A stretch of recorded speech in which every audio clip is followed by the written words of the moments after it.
No, thank you. I want just to go back to two important issues of today. First, the coordination on COVID-19 travel restrictions. And today it was said by the presidency marks a very important step. We responded to the need for a more coordinated, predictable and transparent approach among member states on the travel restrictions that member states have been introducing through the COVID-19 crisis. We must safely rebuild the EU economy and ensure a smooth functioning of the internal market. We also need to ensure families and loved ones can visit each other, and all while protecting the health of the citizens. To begin with, today's recommendations introduces a new map of the epidemiological situation in European regions. It will be updated on a weekly basis by the European Centre of Disease Prevention and Control, and based on the most updated information from the member states. And to reflect the various epidemiological situations, it will use a traffic light system, green, orange and red. Secondly, while member states can still decide what restrictive measures they apply, I welcome their agreement on the fact that citizens travelling from green regions will not be subject to any restrictive measures, such as quarantine or tests.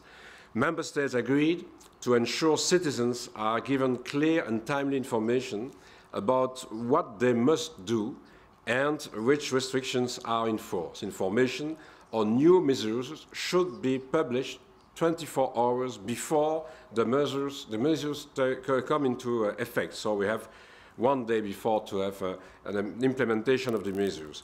We also agreed on the mutual recognition of tests. We will continue to work with member states on better coordination of testing and quarantine requirements.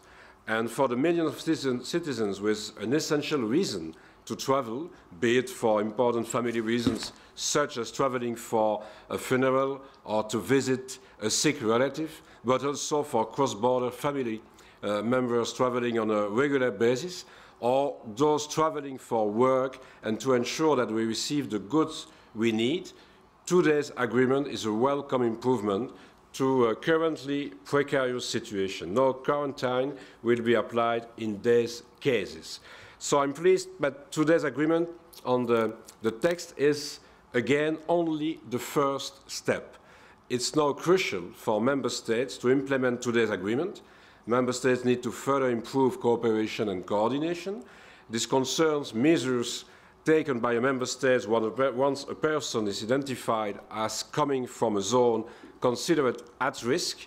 We need to discuss such issues as the length, criteria and substitution possibilities for quarantine, and on a common digital EU passenger locator form. Citizens and businesses must be able to profit from the clarity and predictability that we promise today. As mentioned in the Council recommendation, we will closely monitor and assess how the mechanism works in practice, and we will report to member states and fine-tune and adapt the recommendation if it's needed. A fragmented effort makes us all vulnerable.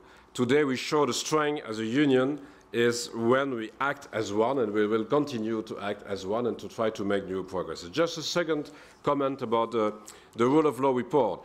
And as the two-day council, the Commission, the Vice President Jourova and myself also presented the findings of its first annual of law report, and as part of the Council annual rule of law dialogue.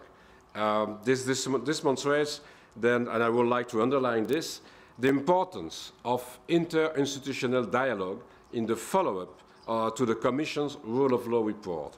We already presented the report to the European Parliament, both in plenary and in the Libe Committee. Despite the current pandemic, we will also make sure that debates and in national civil society to trigger a real debate on the rule of law and promote a rule of law culture. Discussions need to take place at all levels. More than ever before, we need a real dialogue, and we need to understand how the rule of law works in every single member state, to learn from each other and to exchange best practices. We need to anticipate and prevent possible challenges from arising or deepening. By working together, we can do better in the Union. And that was my message at today's meeting. The rule of law report is not intended to be a finger-pointed exercise, but rather to lay the foundation for a new and more effective dialogue. I'm glad that today's meeting has proven that this can be possible.